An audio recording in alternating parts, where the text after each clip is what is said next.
So me and my friend, as well as 30 other guitar players, started going towards, like walking towards this note. I still had a good feeling.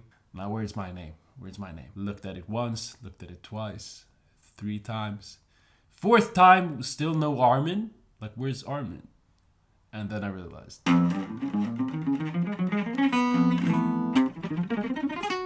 I'm looking forward to like getting a studio light. I actually have ordered like a studio light so like you can see all my pimples and shit.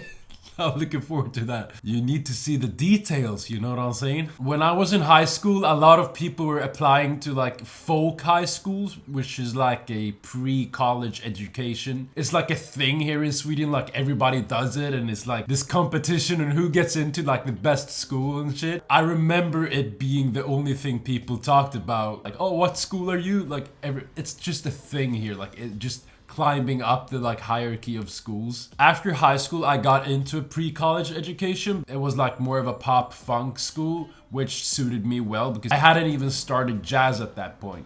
Just had to close my window. We were like partying and like having fun. It was that kind of school, and I'm grateful for that time still. I mean, I wasn't practicing, so I remember like I took my driver's license. I did like other stuff like with like my family. I remember not really being into music that much. I was like more like I wanted to just study because it was like this easy thing to do. When you study, you kind of have life kind of sorted out in a way. So I kind of like that security, but like, yeah, I didn't really do anything when I was there, you know? We were just having fun and partying. And then time came and we wanted, like, everybody started talking about the next school, you know? So everybody started talking about, oh, what next school are we gonna apply to? And like, everybody's like stressed and like, oh my God, I have so much anxiety. Oh my God, like auditions. And then, like, so the next one was like one of the best pop funk schools in all of Sweden. And for some reason, I was totally positive I was gonna get in. Like, it's so weird. Like, I just had this like, view of myself as being like badass on guitar, and I wasn't even that good at that point, but I was like, for some reason I was like, yeah, I'm gonna get it anywhere, which is a good mentality, but I mean, if it's not backed up by actual like hard work, then it's just dumb. My guitar friend from the same school also applied to that school, and I was totally positive that I was the one who were gonna get in. Like, either I was gonna get in or we both get in, but it was like he only him getting in. No, that wasn't the case. Like, I don't know why I was like so like I wasn't I had no humility at all. So we went to this school the day of the audition, and the funny thing is this school was like 5 minutes away from where my mother lives.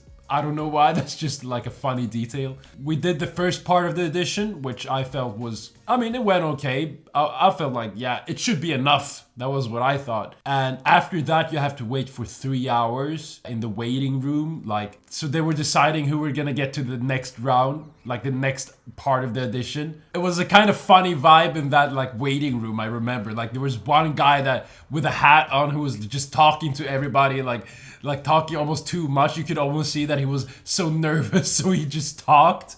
And there was this other guy who didn't, like, who was only on his phone, like not talking to anybody. And there was this other guy who was just snoring because like he was sleeping on a chair, just sitting down sleeping, like snoring, and like there was all kinds of characters. So we were waiting and waiting. Finally someone came out of the audition room. It was the teacher who came out with a note which he like taped up on the wall. All of a sudden, it got like kind of quiet.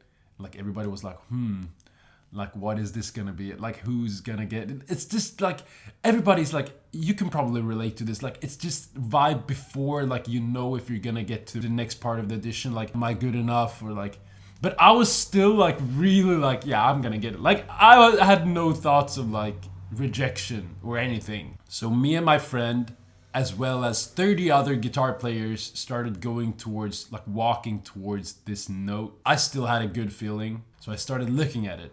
I started looking at the note, everybody started looking at it. I saw my friend's name. I was like, yeah, good for him. He got in. Now where's my name? Where's my name?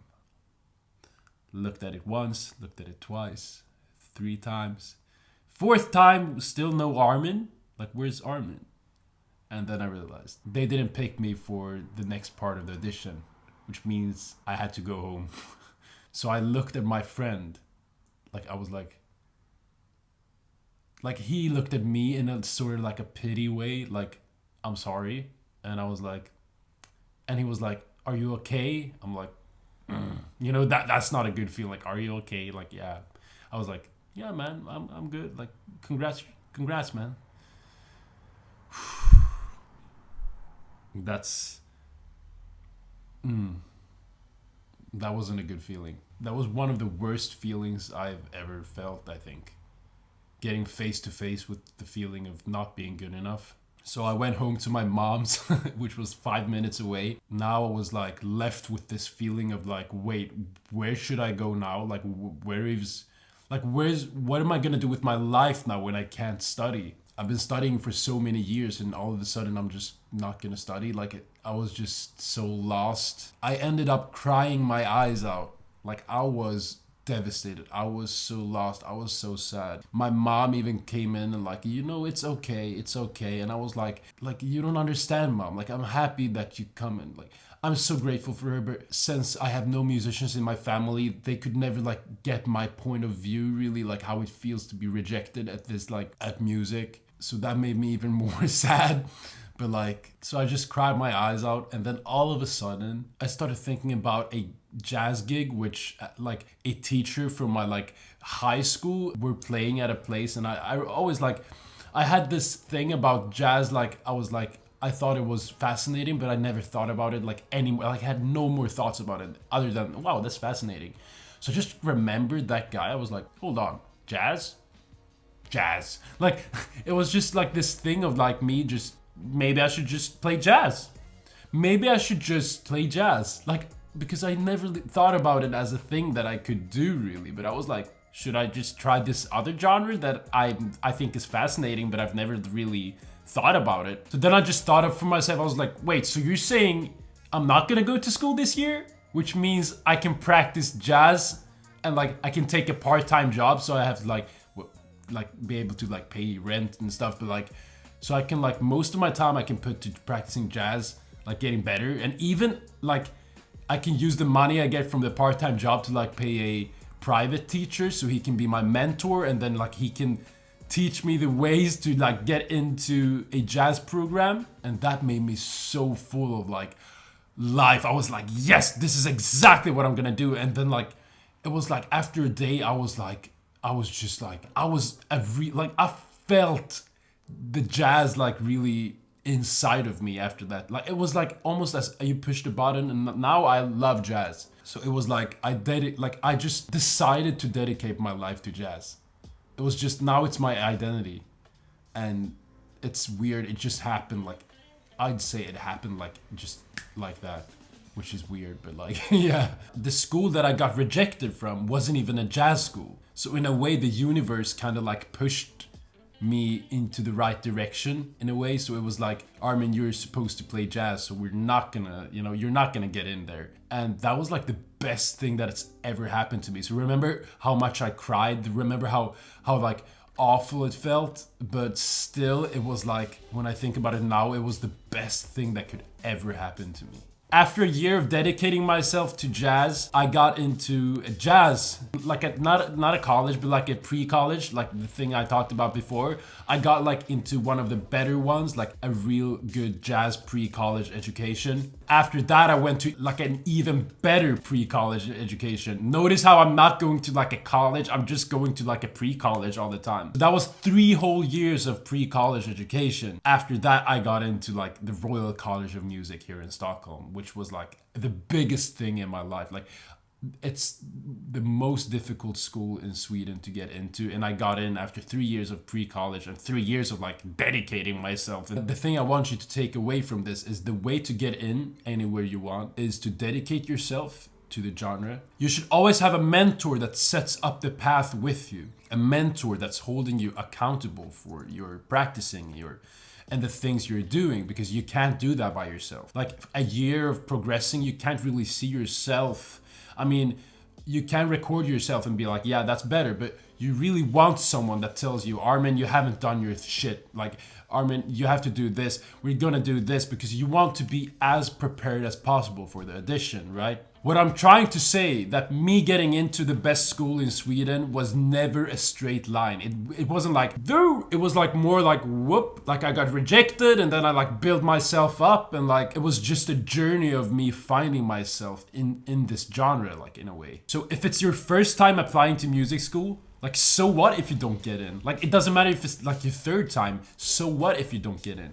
You have more time to, like, now you can practice another year. Now you can build yourself up another year. I mean, just find people to play with and just build yourself up. Have that mentality that, like, it doesn't matter. I have time. You're gonna play music for all your life. It doesn't matter if you're 24 and go to music school. I'm 25. It doesn't matter. You know what I'm saying? There's time to practice. There's time to work on yourself. Just like, don't see it as the end goal in that sense. Just see like, okay, I didn't get in, so now I can like build myself up more. If you see the failure as like the biggest motivating thing for you to get better, then then you know you're gonna get in eventually. But like, if you get in, you get in. Nice. Now you can go to a school and you can like play with the people there. You don't want to go there for like, oh, I'm gonna learn theory. You're going there because you want to like play with people, right? So just like start playing with people and start like preparing you. Just do what you have to do. It's like 3 things you have to do: play with people, prepare with a mentor, and just like dedicate yourself to it. You know what I'm saying? If you want like support me to like basically like give you some tips and shit, you can join the Discord and we just talk about like this stuff all the time. So join the Discord and I'll see you in the next video. Bye bye.